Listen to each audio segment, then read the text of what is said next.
Bonsoir. Voici un documentaire qui devrait plaire aux passionnés de complot. Mais ici, pas de fantasme de conspiration, non. Il s'agit très sérieusement d'un épisode de la guerre froide. Plus de 20 ans se sont écoulés depuis l'effondrement du communisme en Europe de l'Est et aujourd'hui, les archives s'ouvrent et les langues se délient. Il est possible désormais d'interroger les acteurs des grandes tragédies mystérieuses des années 70 et 80. Ces tragédies sont liées à l'intervention des armées secrètes de l'OTAN au centre du documentaire réalisé par Emmanuel Amara. Dans les années 60, la CIA a imaginé une coordination de groupes d'agents pour contrer les risques communistes en Europe de l'Ouest et lutter contre la subversion. Le nom de code de l'opération, Stay Behind, littéralement se tenir derrière. Les services secrets d'Italie, d'Allemagne, de Belgique auraient utilisé des groupes terroristes d'extrême droite avec la complicité d'hommes politiques pour créer une stratégie de l'attention. L'enquête d'Emmanuel Amara fournit des explications crédibles pour l'attentat de 1980 à Munich, lors de la fête de la bière, qui fait 11 morts et 200 blessés. La même année, un autre drame ensanglante la gare de Bologne, en Italie. En Belgique, les mystérieux tueurs du Brabant ont mitraillé des passants et même assassiné des enfants. Ils n'ont jamais été retrouvés. Et si derrière ces crimes se tenaient les services secrets occidentaux? Réponse dans cette enquête surprenante, les armées secrètes de l'OTAN.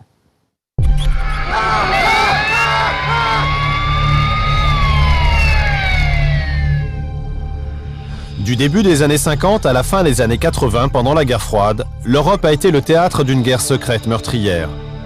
On a beaucoup parlé du terrorisme d'extrême gauche en Italie, en Allemagne, en France et en Belgique. Ce que l'on ne savait pas, c'est qu'il y a eu un terrorisme d'extrême droite tout aussi violent. Ce qu'on ne savait pas, c'est qu'il a été notamment instrumentalisé par les États-Unis, l'OTAN et des membres influents des États démocratiques européens.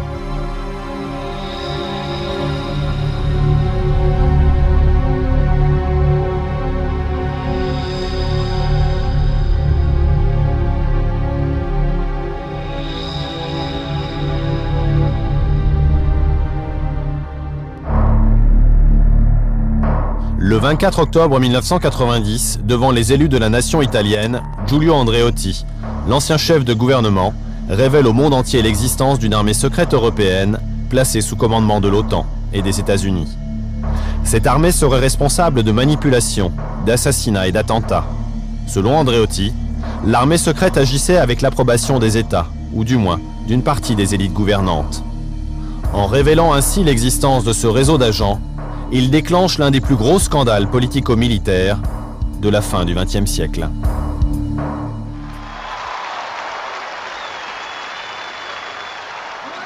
L'histoire des armées secrètes débute à la fin de la Seconde Guerre mondiale. Une nouvelle menace se précise, celle de l'Union soviétique. C'est le début de la guerre froide. Face à la menace soviétique, l'Europe, avec les États-Unis, se dote d'une alliance militaire. Une dizaine de pays créent l'OTAN en avril 1949. L'organisation du traité de l'Atlantique Nord installe son siège à Paris. En parallèle, et pour renforcer leur dispositif militaire, l'OTAN et les États-Unis créent dans toute l'Europe une armée secrète appelée Stay Behind, en français, rester derrière. Son objectif est de mener une guerre de résistance à l'intérieur de chaque pays, en cas d'invasion soviétique.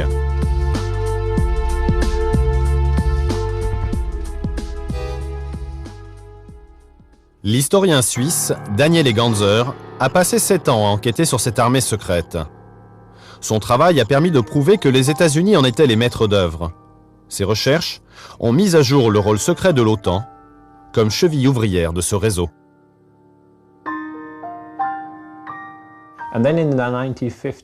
Dans les années 50, l'OTAN, la CIA et le MI6, les services secrets britanniques, ont commencé à expliquer aux différents pays membres de l'Alliance, tels l'Italie, l'Allemagne, la France, la Norvège, la nature du danger que représentait le communisme.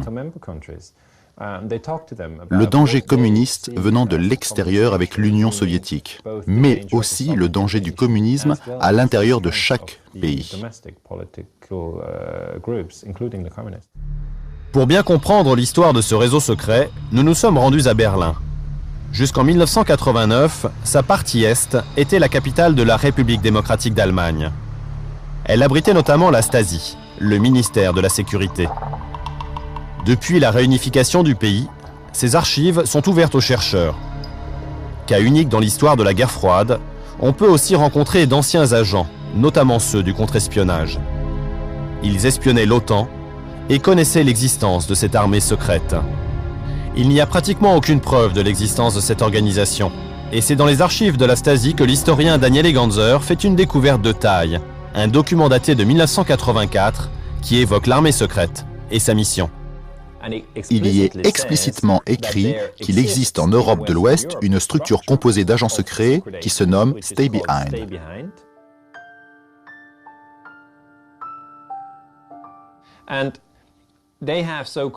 Ces agents secrets ont pour mission de devenir actifs en cas de conflit entre le pacte de Varsovie et l'OTAN.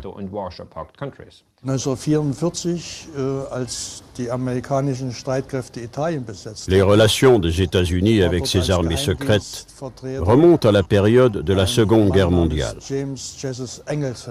En 1944, alors que par exemple l'armée américaine occupait l'Italie, il y avait un officier, James Angleton, qui dirigeait les services secrets avant de devenir l'un des responsables de la CIA. Cet homme avait d'abord reçu l'ordre de démasquer et de liquider tous les groupes de résistance que les fascistes avaient créés. Finalement, il s'est lancé dans le recrutement massif de tous les fascistes pour lutter contre l'Union soviétique. C'est comme cela que ça a commencé en Italie, puis pareil ailleurs.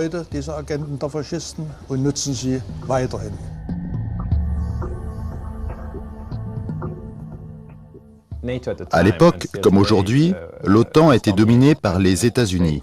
Donc à travers l'OTAN, les États-Unis ont créé une structure militaire qui leur a permis de contrôler l'Europe de l'Ouest. C'était l'idée de départ. Il s'agissait de protéger l'Europe de l'Ouest, mais aussi de la contrôler. Contrôler et protéger.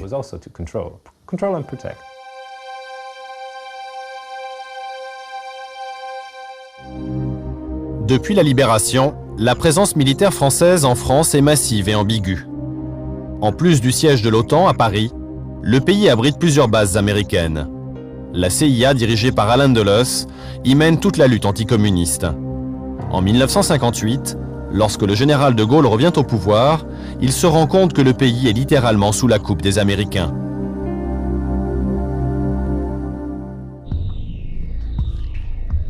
Proche des services américains pendant quelques années, Konstantin Melnik a bien connu les pratiques de la CIA et de l'OTAN. En 1959, il rejoint à Matignon le Premier ministre de Gaulle, Michel Debré.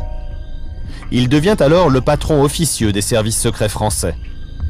Konstantin Melnik est un témoin exceptionnel de la guerre froide. Homme de l'ombre, haut stratège du renseignement, il a œuvré pendant plus d'un demi-siècle. Cette organisation a été installée à un moment où, malgré tout le bien que je pense de la 4e République, cette 4e République n'avait pas la force qu'a eu le général de Gaulle de lutter suffisamment contre une colonisation américaine. Entre Allen Dulles qui venait et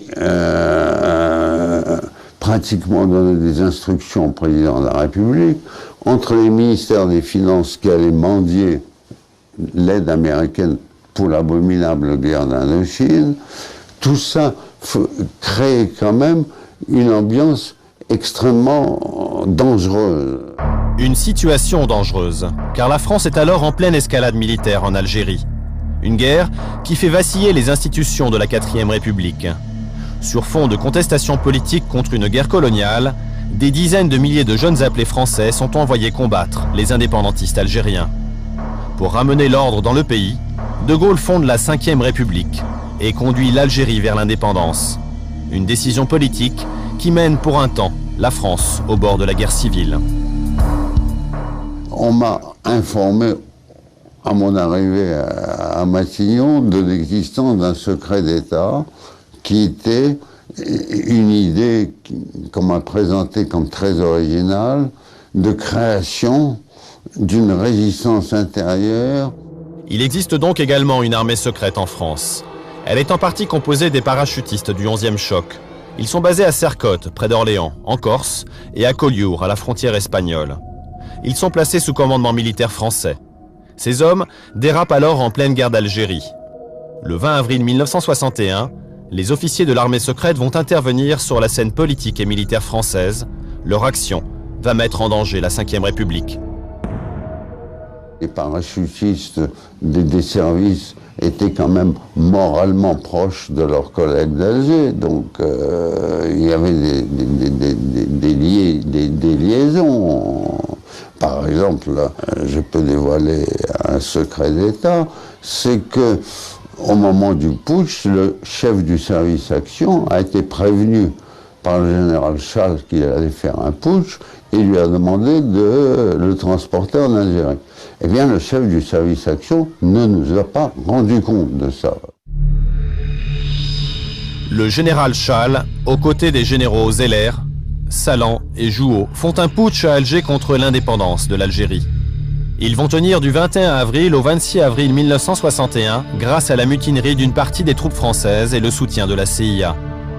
Mais avec l'appel au calme du général de Gaulle le 23 avril, l'insurrection perd de sa force. Et le 26 avril 1961, tout rentre dans l'ordre. Les généraux Schall et Zeller sont arrêtés et condamnés à de lourdes peines de prison. Salan et Jouhaud s'enfuient et fondent l'OAS, l'organisation armée secrète. À coup d'attentat, cette organisation tente de garder à tout prix l'Algérie française. Ils seront aussi arrêtés et condamnés. Les hommes de ce réseau français seront pardonnés par De Gaulle, mais pas l'OTAN. De Gaulle a eu toutes les difficultés du monde à partir du moment où il a déclaré que l'Algérie serait indépendante. Il y a eu de nombreuses tentatives d'attentats contre lui. À l'époque, bien sûr, nous ne connaissions pas l'existence d'une armée secrète. Dans les années 60, il y avait l'OAS, l'organisation armée secrète, mais nous ne savions pas qu'en parallèle, il y avait cette autre armée secrète de l'OTAN. Qui en étaient les membres? À quel groupe appartenaient-ils? Comment cela fonctionnait-il? Nous n'en savons encore rien à ce jour. Après le putsch d'Alger, les attaques de l'OAS, l'ingérence américaine dans les affaires françaises devient intolérable. Il y avait une chose totalement inadmissible, c'est que ils grenouillaient dans les états-majors militaires et au nom de l'OTAN, et ils grenouillaient dans les services secrets où ils avaient leurs entrées. De Gaulle a en plus toujours eu de mauvaises relations avec les États-Unis. L'Amérique, étant donné son rôle ambigu qu'elle a joué pendant la résistance vis-à-vis du général de Gaulle, n'inspirait pas au général une sympathie débordante. Et donc il y a tout un ensemble de faits qui, avec le recul, me paraissent d'une rare intelligence, surtout que l'OTAN, à l'époque, n'était pas seulement une organisation militaire, mais voulait jouer un rôle politique important pour avoir une espèce de mainmise sur l'Europe, et c'est cette mainmise sur l'Europe que le général de Gaulle ne voulait pas. Cette politique intrusive de l'OTAN et des États-Unis conduit finalement De Gaulle à prendre une décision irrévocable. En octobre 1966, la France quitte l'OTAN. Le siège de l'Alliance militaire atlantique déménage à Bruxelles, en Belgique. Ce réseau secret est installé dans tout le reste de l'Europe.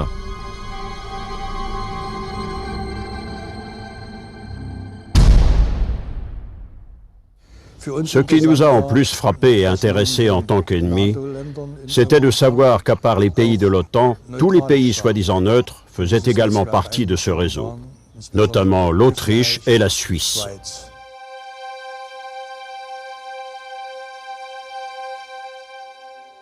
Cet ancien officier du contre-espionnage allemand nous fait une révélation stupéfiante. L'OTAN disposait aussi d'un réseau secret dans les pays neutres d'Europe.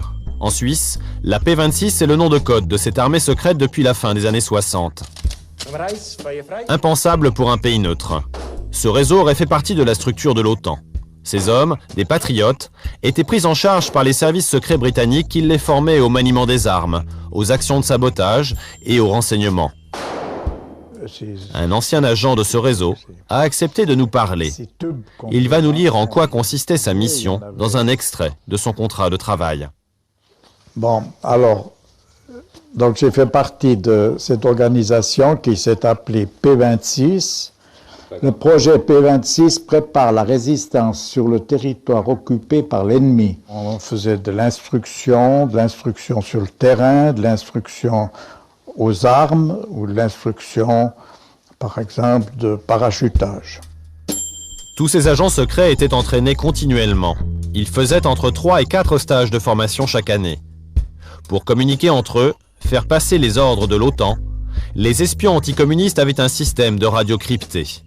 En cas de conflit, l'OTAN avait disposé dans toute l'Europe des caches d'armes et des bases secrètes. Il y avait du matériel, il y avait ces conteneurs, c'est des tubes ronds comme ça, ça faisait 1,50 m, 2 mètres de long. Là-dedans, il y avait des pistolets, il y avait des fusils, des silencieux, il y avait de l'argent aussi. Donc l'argent, on disposait de l'argent, ils avaient acheté de l'or. L'organisation avait un certain montant en or, en pièces d'or, quoi. La révélation de l'existence d'une armée secrète a fait scandale en Suisse. Une commission d'enquête parlementaire a tenté de faire la lumière sur les mécanismes de la P26. Mais tout ce qui concerne les liens militaires sulfureux de ce pays neutre avec l'OTAN sont classés secret défense jusqu'en 2020. Pour l'ancien vice-président de la commission d'enquête, ils ne font pourtant aucun doute. On n'a jamais pu éclaircir au niveau de l'enquête parlementaire ces rapports. Moi, personnellement, je suis assez convaincu qu'il existait des rapports et que de toute façon, la P26 entrait dans le cadre de ces réseaux qui existaient. Quand j'ai fait le rapport au Conseil, j'ai critiqué le fait qu'on n'avait pas pu terminer le travail qui était nécessaire au moins pour éclaircir au niveau du fonctionnement des choses et surtout du respect de la neutralité. Patriote en Suisse, dans d'autres pays, le recrutement s'est fait sur des bases idéologiques extrêmes. Les Américains voulaient des hommes prêts à tout contre le communisme. Dans l'Allemagne et l'Italie d'après-guerre, ces hommes sont avant tout des nazis et des fascistes convaincus. En Italie, l'homme clé de ce réseau est Licio Gelli, un ancien mercenaire franquiste, nazi et agent de la CIA. Il est le chef d'une loge maçonnique baptisée P2. La loge P2 est le cerveau de cette armée secrète qui s'appelle Gladio, le glaive. Nous pensions qu'il existait un plan insurrectionnel des communistes en Italie.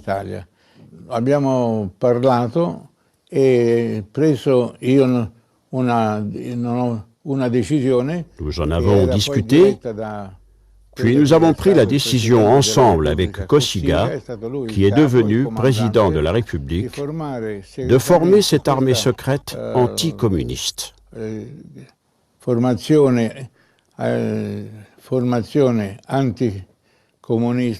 Elle était composée au départ d'anciens de la Légion Condor et de la République fasciste de Salo. Ils étaient jeunes, connaissaient les armes et étaient résolument acquis à la cause fasciste.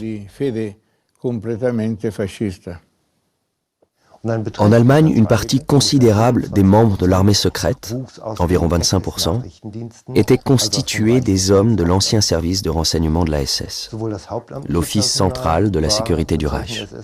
Ainsi, le personnel, plus le réseau d'agents et d'indicateurs, étaient noyautés par les anciens SS. On s'est appuyé sur eux pour créer l'armée secrète allemande.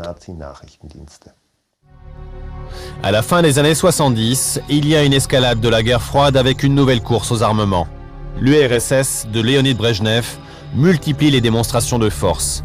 Les soviétiques installent des missiles nucléaires à longue portée dans les pays de l'Est, menaçant directement les membres de l'Alliance Atlantique. À l'Ouest, les États-Unis et leurs alliés répliquent en installant les missiles Pershing. Les armées secrètes de l'OTAN auraient de nouveau été réveillées à ce moment-là.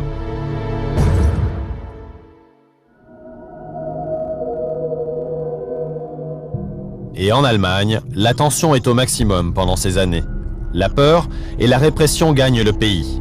La bande à Bader, qui devient la fraction armée rouge, multiplie les attaques contre les anciens nazis et les symboles de la soumission au capitalisme américain. En parallèle, l'extrême droite lance des attaques à l'aveugle. À la fin de l'été 80, l'atmosphère est particulièrement tendue lors des élections législatives qui opposent le chancelier social-démocrate Helmut Schmidt aux conservateurs. Helmut Schmidt, au pouvoir depuis 6 ans, est accusé par son principal adversaire, l'ultra-conservateur Joseph Strauss, d'être un chancelier faible face au terrorisme de gauche.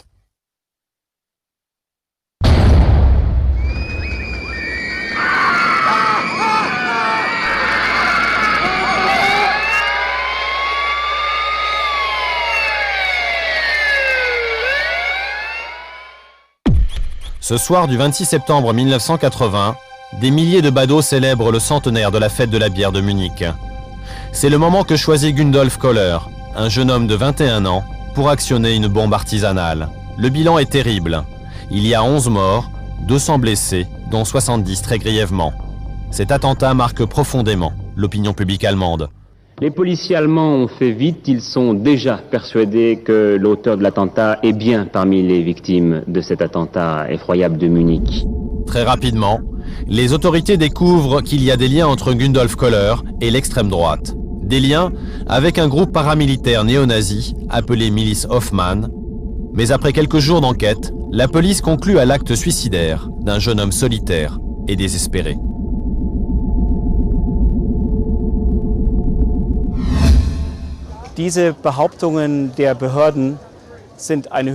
Les déclarations des autorités concernant le poseur de bombes sont une vaste manipulation, une hypothèse non vérifiée.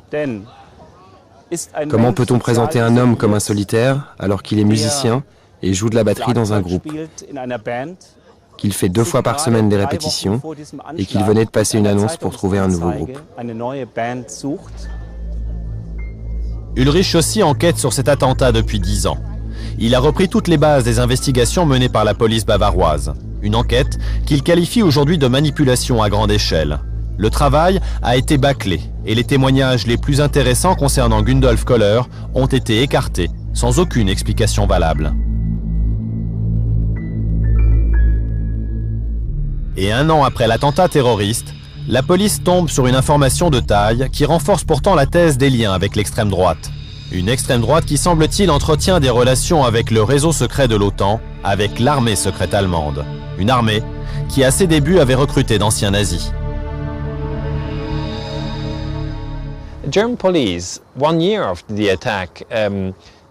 Un an après cet attentat, la police allemande a commencé à parler d'un lien possible entre l'attentat de Munich et un immense réseau de caches d'armes dont s'occupait un homme, M.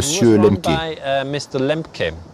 Et ce Heinz Lemke, qui gérait ces dépôts d'armes, semble avoir été lié au réseau Stay Behind allemand. C'était un extrémiste de droite et il a déclaré qu'il allait révéler toute l'histoire. Il n'a pas dit de quelle histoire il s'agissait. C'était au début des années 90, lorsque les avocats des victimes de Munich sont venus le voir. Il a été retrouvé mort, pendu dans sa cellule. Le néo-nazi Heinz Lemke était apparemment un homme de l'armée secrète. Une armée secrète sous commandement des services secrets allemands et de l'OTAN. Il gérait plusieurs dépôts d'armes disséminés dans la forêt allemande. Il y avait là quantité d'armes à feu, des explosifs, un équipement radio et tout le matériel nécessaire pour entretenir les hommes d'une armée secrète.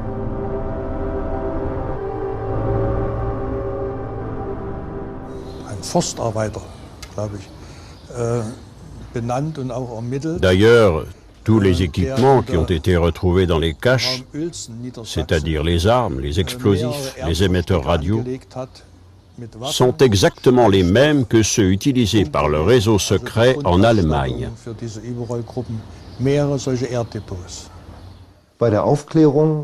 Il y a trop d'incohérences dans l'enquête conduite par les autorités.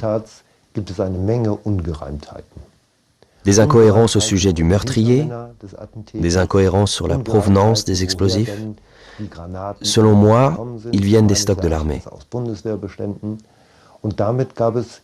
C'est ce qui explique que les autorités n'aient aucune envie d'ouvrir les dossiers et préfèrent dissimuler les dessous de cette affaire. Une piste que n'ont pas voulu ou pas pu suivre les enquêteurs. Qui fallait-il protéger? Pourquoi? Mais il y a pire. les dernières découvertes des journalistes, des historiens et de l'avocat des victimes indiquent que les services secrets allemands auraient eu une taupe à Munich. Un agent à l'intérieur du groupe d'extrême droite qui a préparé cet attentat. En plus, nous avons récemment trouvé une nouvelle piste que les autorités devraient suivre. Un des principaux témoins de l'attentat de la fête de la bière de Munich avait expliqué aux enquêteurs que peu de temps avant l'explosion, il avait remarqué le poseur de bombes discuter avec deux autres jeunes. Il avait noté qu'ils se disputaient. En fait, nous avons découvert que ce témoin serait un homme du contre-espionnage allemand. Cette information a été révélée très récemment par le magazine Spiegel. Pourquoi les autorités auraient-elles sabordé cette enquête? Qu'avaient-elles à cacher? Pour beaucoup de spécialistes allemands, le mobile est peut-être d'ordre politique. Aujourd'hui, l'ancienne ministre de la Justice du chancelier Helmut Schmidt reconnaît que des erreurs ont sans doute été commises. C'est pourquoi elle demande aux côtés des victimes de cet attentat la réouverture officielle d'une affaire un peu trop vite classée.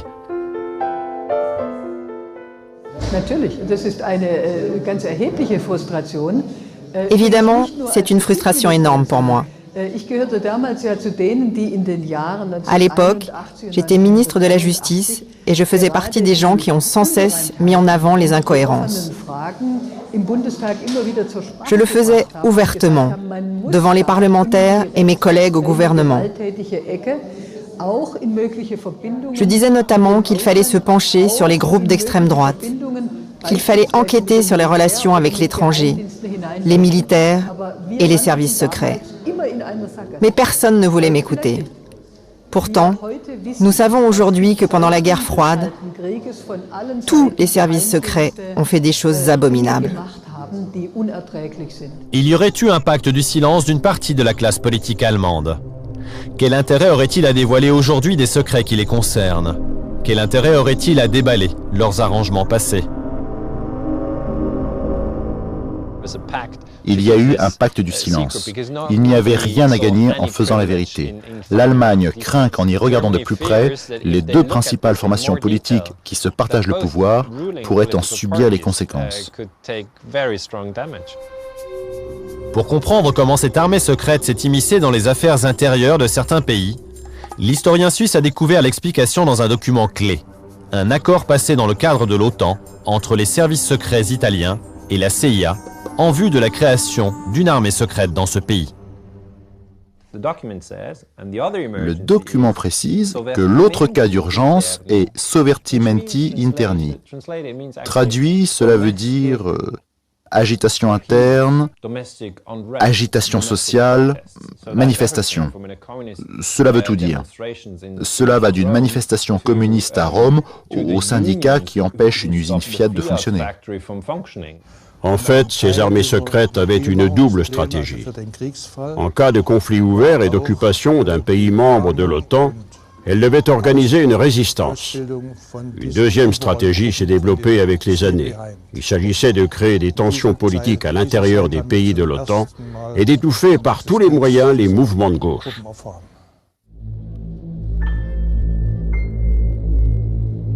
Ces armées secrètes sont donc chargées par l'OTAN et les États-Unis de se tenir prêtes au combat en cas d'invasion soviétique. Dans certains pays, les armées secrètes reçoivent l'ordre d'intervenir en cas de menace intérieure.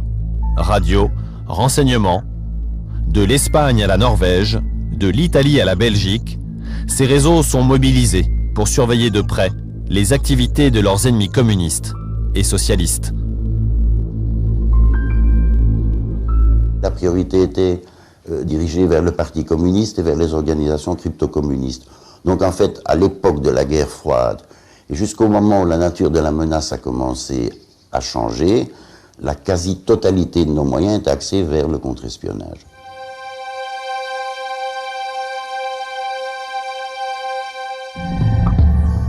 Notre enquête nous conduit en Belgique. Depuis le retrait de la France en 1966, le siège de l'OTAN est dans ce pays. Un pays stratégique pour les États-Unis et les membres de l'Alliance Atlantique. À la fin des années 70, la gauche revient au pouvoir. L'OTAN et les États-Unis imposent à la Belgique l'installation de missiles nucléaires sur son territoire. Les missiles Pershing, suscite immédiatement un rejet massif de la population. À la même époque, se produit une série de faits violents qui déstabilisent profondément la Belgique, notamment une série d'attentats encore inexpliqués à ce jour.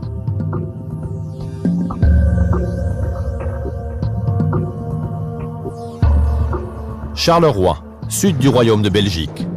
C'est ici que depuis près de 30 ans, une cellule composée de magistrats et de policiers traque les tueurs du Brabant. Les enquêteurs se concentrent notamment sur la tuerie qui a eu lieu dans la localité d'Alost le 9 novembre 1985. Le magasin va fermer, on est en soirée et la Golf, je dis la Golf parce que c'est généralement ce véhicule-là qu'ils utilisent et c'est de nouveau une Golf, entre sur le parking avec 3 auteurs à bord au moins et ils vont tirer sur la foule. On ne peut pas dire autre chose. Les gens qui sont à l'extérieur sur le parking, à l'intérieur dans le magasin. Le sang-froid aussi avec lequel donc ils quittent le parking à Alost, ils viennent de tuer 8 personnes et la police est là donc et leur tire dessus. Le véhicule, c'est pas 10 mètres, hein, donc c'est plusieurs dizaines de mètres donc que le véhicule quitte le parking. Il y a 2 auteurs à bord et le 3e donc il suit donc à pied, mais vraiment pas dans la précipitation qui quittait, donc à son aise donc pendant qu'il tire sur la police et qu'il se fait tirer dessus, il continue à suivre donc le véhicule. Là, ce sang-froid donc est, je dirais, un entraînement, mais est-ce que pour ça donc il faut penser à des gens donc qui ont eu une formation par exemple militaire? De 1982 à 1985, une bande armée assassine de sang-froid une trentaine de personnes et en blesse plusieurs dizaines d'autres. Le mode opératoire est toujours identique. Les tueurs débarquent dans un magasin de Lèze, une chaîne de supermarchés belges. Ils ouvrent le feu à l'aveugle sur les gens qui font leurs courses. Bonjour, massacre à l'hypermarché. Des tueurs fous du Brabant ont encore tiré dans la foule des clients hier soir près de Bruxelles. Bilan 7 morts, dont 2 enfants et 3 blessés graves. La majorité des faits se déroulent dans la province du Brabant, dans le sud de Bruxelles. Ces crimes, sans aucun mobile apparent, traumatisent encore, aujourd'hui, le royaume. Ce qui ne colle pas du tout, c'est qu'on a l'impression qu'il s'agit à la fois de banditisme, de grand banditisme, à la fois de prédateurs qui vont chercher des victuailles dans un magasin, à la fois de mercenaires légionnaires formés à la tuerie d'enfants, à la fois une organisation avec derrière tout ça de l'extrême droite, avec du terrorisme, avec des stratégies de tension. Tout, je vais dire, les implications du monde criminel se retrouvent dans ce dossier. Les enquêteurs ont exploré toutes les pistes sans résultat pour le moment. L'une d'elles est plus particulièrement fouillée depuis des années, celle s'inscrivant dans le cadre d'une manipulation des armées secrètes de l'OTAN avec la complicité de certaines autorités de l'État belge. Les faits se cadrent dans une stratégie de la tension. Il va de soi qu'on a pensé aussi donc à ce qu'on a appelé en Italie donc Gladio, parce que le système existait non uniquement en Belgique, mais aussi ailleurs. Et chez nous, ça s'appelait donc le Stay Behind. Et le Stay Behind donc il y a 2 branches, la branche militaire et 08 pour la Belgique, STC-MOB, donc la branche civile gérée par la Sûreté d'État, et qu'il pourrait y avoir une implication. La Belgique possédait donc 2 armées secrètes inféodées à l'OTAN. L'une appelée SDRA 8, logée au sein des services de renseignement militaire. L'autre, la STC-MOB, dépendait de la Sûreté d'État. Ces 2 armées secrètes ont fait l'objet d'une vaste enquête parlementaire. Elles ont entretenu des liens ambigus avec l'extrême droite belge, notamment la milice Westland New Post, le WNP, dirigée par Paul Latinus, un homme proche des services secrets. Le WNP est très connu en Belgique en tant que groupe d'extrême droite. Ce qui est nouveau, c'est que l'armée secrète de l'OTAN semble avoir été en contact avec ces néo-nazis. La question est, y a-t-il eu une forme de collaboration? Est-ce que le sale boulot a été confié à l'extrême droite en lui garantissant une impunité totale? Nous ne sommes pas sûrs. C'est une possibilité. Le WNP, Westland New Post, qui était donc un groupuscule d'extrême droite, très actif dans ces années-là, dont le leader a été retrouvé mort, pendu donc en 1984, et qui avait donc quand même certains liens avec la Sûreté d'État. De là à dire qu'ils travaillaient pour la Sûreté d'État, eux pensaient en tout cas travailler pour la Sûreté d'État. Quand on a comparé les faits, et donc le Westland New Post, on a constaté qu'il y avait quand même un élément troublant, c'est qu'il pourrait y avoir donc une implication de certains membres, ou donc du groupuscule BNP, dans la première vague des faits Brabant-Wallon. En ce qui concerne la sûreté de l'État, l'un des hommes soupçonnés d'avoir fait partie de cette armée secrète et d'avoir manipulé l'extrême droite n'est autre que le commissaire Christian Smets. Ce spécialiste du contre-espionnage nous avait parlé de l'armée secrète belge. Aux côtés d'anciens officiers de la gendarmerie, il a été entendu par les enquêteurs. Faute de preuves et sans aveu de sa part, il a été remis en liberté. Ce que je vais vous dire, c'est qu'on n'a toujours pas trouvé le début de commencement d'un indice 30 ans après. Là, j'en reste là. On n'a rien. Si on n'a rien, je suis désolé, mais on peut me considérer comme suspect tant qu'on veut. On n'a rien, donc je suis innocent, et là, point final. Une version à laquelle un homme ne croit pas. Pour tenter de résoudre cette affaire, un journaliste a repris en main toute l'enquête sur les tueries du Brabant. Guy Boutaine privilégie la piste du complot des armées secrètes de l'OTAN. Un complot couvert par l'État. C'était un système cloisonné. Du moins qu'on sache de mieux pour les commanditaires. Donc, on voit que les exécuteurs, les gens du terrain, les gens qui commettent des crimes, les attaques, les attentats, les raids sur le Deleuze, sont souvent, pas toujours, mais souvent des criminels qui sont payés pour leur travail, mais qui ne connaissent pas les gens qui donnent des ordres. Au cours de son enquête, Guy Boutaine a fait une rencontre qui lui a ouvert les yeux. Une rencontre avec un ancien agent de la sûreté belge. Cet agent secret, aujourd'hui à la retraite, se sent menacé. Il a brièvement fait partie d'une structure parallèle à l'armée secrète officielle. Une structure qui, depuis les locaux de la sûreté d'État, était chargée des sales besognes dans le royaume. STBN, c'était une section tout à fait officielle. C'était très secret, très compartimenté. C'était le recrutement d'agents dormants, avec cache d'armes, etc. Communication par satellite, et voilà. Mais ça, c'était officiel, tandis que l'autre avait l'air absolument pas officiel. Christian Smets me fait venir dans son bureau et me dit « Est-ce que ça t'intéresserait de faire partie... Enfin, RAS voudrait créer une section spéciale. Section spéciale P, ça s'appellerait. Et j'aimerais bien que tu en fasses partie. Est-ce que tu serais éventuellement d'accord ?» Je dis « Écoute, pourquoi y faire ? Faire du renseignement, enfin faire des trucs spéciaux, quoi. » Je dis « Oui, mais dans quel genre ? Écoute, tu connais RAS, il est tordu, donc c'est des trucs vraiment tordus de chez tordus. Je sais pas t'expliquer plus. On a collaboré à certaines œuvres, pas propres, et qu'alors on aime bien savoir, on n'aime pas transmettre à la justice, on n'aime pas travailler trop avec les autres services, donc on travaille un peu en vase clos. Une armée secrète parallèle au sein des services de la sûreté d'État. Selon l'enquête de Guy Boutaine, les services de renseignement de l'armée avaient également dédoublé leur structure. Un autre réseau d'agents, lui aussi chargé d'exécuter certaines basses besognes. C'est la raison d'État qui empêche qu'on trouve les vrais coupables.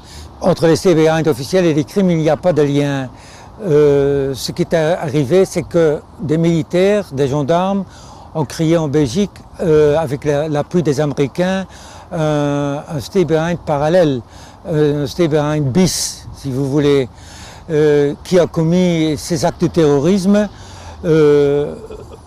entre autres pour se défendre contre les communistes, pour déstabiliser l'État, justement pour renforcer les services d'ordre, parce que les Américains considéraient la Belgique comme le ventre mou de l'Europe, et il fallait donc renforcer la police et la gendarmerie. Et fin 85, après le massacre d'Alost, ils ont atteint leur but parce que ces services d'ordre ont été renforcés d'une manière spectaculaire. Les États démocratiques étaient-ils au courant de l'existence de ces armées secrètes? Est-ce que leur Parlement connaissait les activités de ces armées de l'ombre? Qui contrôlait réellement ce réseau au sein des pays membres de l'Alliance?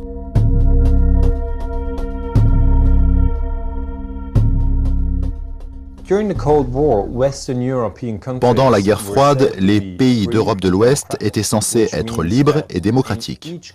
Le Parlement doit en principe être tenu informé de la création d'une telle structure.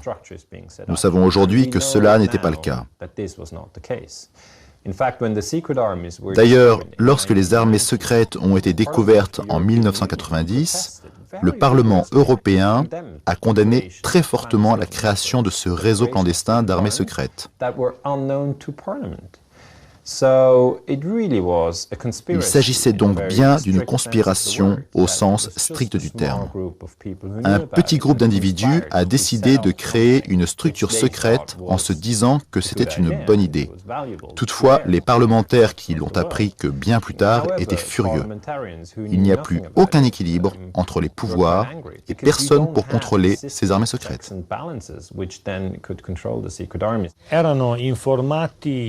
Étaient au courant les politiques qui avaient été sélectionnés par la CIA.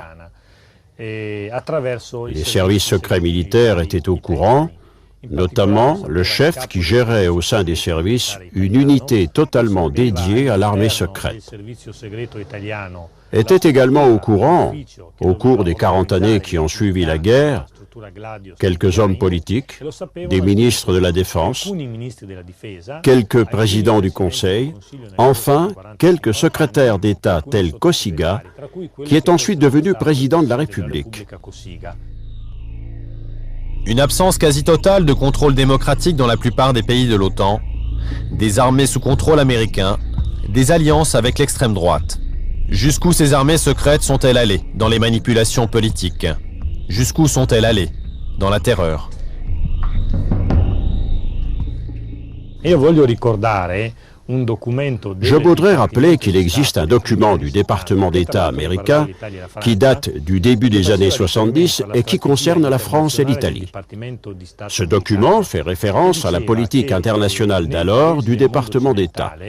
Il y est dit qu'en Occident devaient être utilisés des instruments particuliers tels que l'infiltration des mouvements de gauche, ainsi que ceux dont la ligne politique divergeait de celle des autorités en place. Il y est dit que peu à peu, il faut gravir certains échelons en faisant d'abord des attentats démonstratifs pour aller jusqu'aux moyens extrêmes. En fait, il fallait faire en Italie ou en France comme ce qui était fait au Vietnam. Tout cela parce que dans ces deux pays, il y avait des partis communistes et socialistes puissants. Le document cité par l'ancien juge antiterroriste Casson est un manuel d'instruction militaire top secret, signé par le général américain Westmoreland. Il préconise notamment l'emploi de méthodes comme le terrorisme pour lutter contre l'ennemi communiste.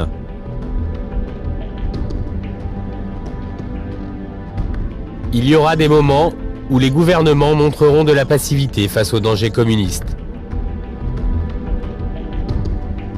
Dans ces cas, les agents américains doivent pouvoir lancer des opérations spéciales pour convaincre ces gouvernements et leurs opinions publiques du danger communiste.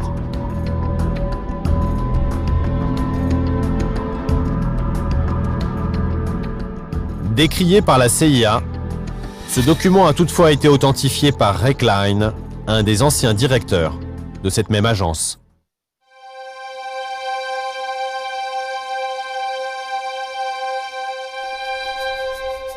L'Italie est confrontée à une intense effervescence sociale et politique depuis la fin des années 60. Le Parti communiste n'y a jamais été aussi puissant et se rapproche du pouvoir. De cette agitation mal canalisée, naissent une multitude de groupuscules gauchistes qui prônent une lutte armée insurrectionnelle. Parmi eux, les Brigades Rouges, qui ciblent leurs attaques sur l'État et les grandes multinationales. En face, il y a des groupes néofascistes et l'État italien.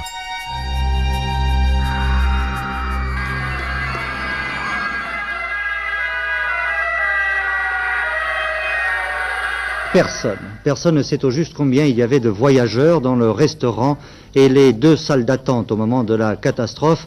Une catastrophe dont on ignore encore si elle est accidentelle. On a évoqué l'hypothèse de l'explosion d'une chaudière ou si elle est due à un attentat terroriste.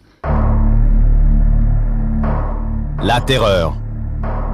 Le 2 août 1980, à 10h25, une bombe explose dans la salle d'attente deuxième classe de la gare de Bologne en Italie, soufflant tout le bâtiment. Le bilan est de 80 morts, 200 blessés, dont des dizaines très grièvement. Bonjour à tous. À Bologne, en Italie, dans l'explosion de la gare centrale, pour le moment, aucune preuve qu'il s'agit d'un attentat.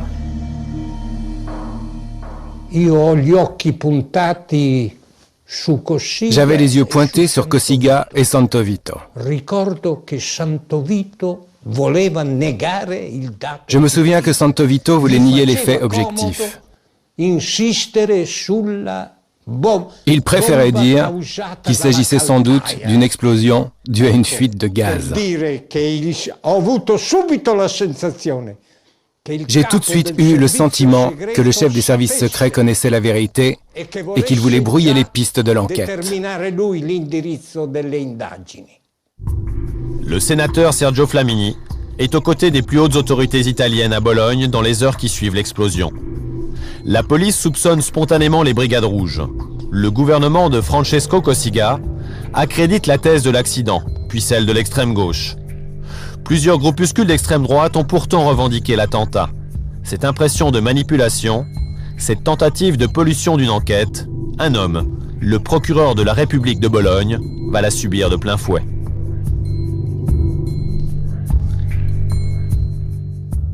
C'era qualcosa di estremamente grave da nascondere. Cela a été très dur de découvrir cette réalité. Dès les premiers instants de l'enquête, il y a eu une série impressionnante de gesticulations de nos services secrets, notamment le SISMI, qui était en fait aux mains de la loge maçonnique P2.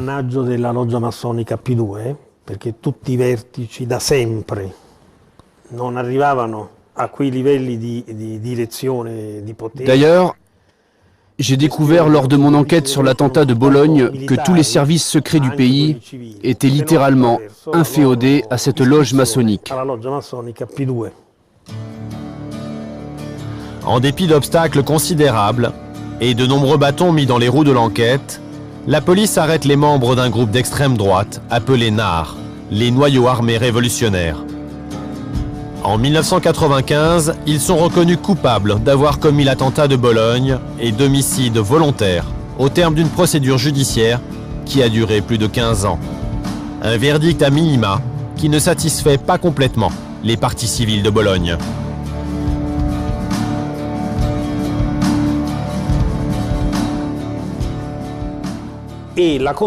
J'avais déjà eu affaire à ce type d'attentat avec celui de la place Fontana, dans lequel j'avais réussi à faire condamner 2 néo-nazis qui appartenaient à la loge maçonnique P2.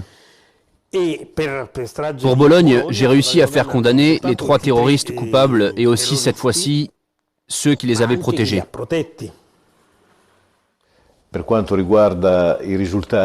Il reste encore beaucoup à faire. Il manque encore les commanditaires de cet attentat, même s'il faut souligner que c'est l'un des rares attentats pour lequel on a pu condamner les exécutants. L'enquête est par contre encore ouverte sur les commanditaires. Pourtant, la piste remonte jusqu'au glaive, l'armée secrète italienne, la loge maçonnique P2 et son grand maître, Licio Gelli. C'est lui qui aurait manipulé ces néo-nazis avec le soutien de responsables du service secret militaire italien. Faute de preuves scientifiques déterminantes, ils ne sont accusés que d'avoir fait obstacle à cette enquête.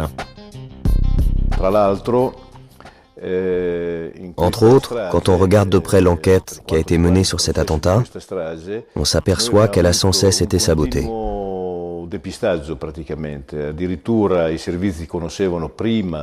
Les services secrets savaient parfaitement à l'avance ce qui allait se passer. Ils le savaient dès la veille de l'attentat et ils n'ont rien fait pour arrêter les assassins.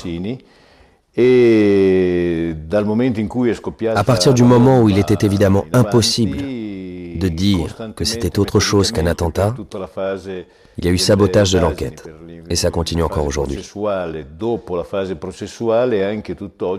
Il s'agit en fait d'un moyen de protéger ceux qui ont commandité cet attentat. Gelli, Pazienza et des responsables des services secrets sont condamnés à plusieurs années de prison. tous des hommes de l'armée secrète. Pacienza, chef adjoint des services en 80, agent de la CIA et proche de l'OTAN, était notamment accusé d'avoir placé une bombe dans un train en 1981. Des explosifs identiques à ceux de Bologne afin d'égarer les pistes des enquêteurs. Le grand chef des services secrets en 80, un autre homme de Gelli, le général Santo Vito, devait lui aussi être condamné. Ce dernier est décédé pendant le procès, avant qu'il ne puisse donner les commanditaires de l'attentat de Bologne. Gelli reconnaît aujourd'hui que c'était un homme à lui. Les services secrets italiens savaient qui était leur chef. Leur patron avait été nommé par moi lorsque je dirigeais la loge P2. J'avais fait nommer le général Micheli, le général Giuseppe Santo Vito et aussi l'amiral Martini. Ils étaient des nôtres. Donc, pendant de longues années, les chefs des services secrets prenaient leurs ordres chez ceux qui les avaient nommés, c'est-à-dire moi. Un aveu dont la portée est terrible pour la démocratie italienne.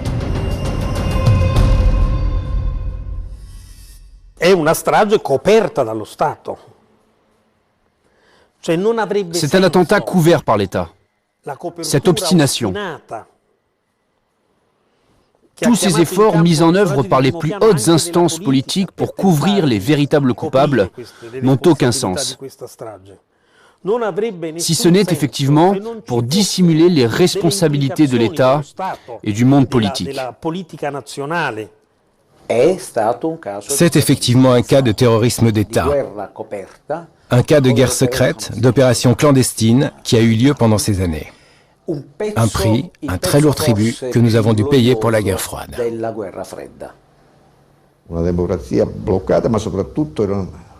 Une démocratie bloquée, une démocratie manœuvrée depuis l'extérieur. Notre pays était manœuvré par la CIA. Les choix des présidents de la République, ceux des chefs des gouvernements étaient tous décidés depuis l'étranger. Je l'ai compris très tard, beaucoup trop tard. C'est ce qui explique que Cossiga a toujours protégé un homme comme Gelli, qui était en fait une créature de la CIA et des États-Unis. C'était un personnage très important. Les armées secrètes de l'OTAN ont fait l'objet d'une commission d'enquête en Italie. Cette structure secrète y a été sévèrement jugée. Mais une condamnation à portée limitée.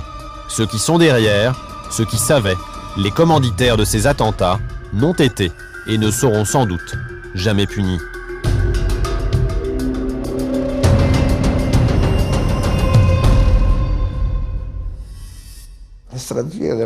Cette stratégie de la tension visait à déstabiliser l'ordre public pour stabiliser l'ordre politique.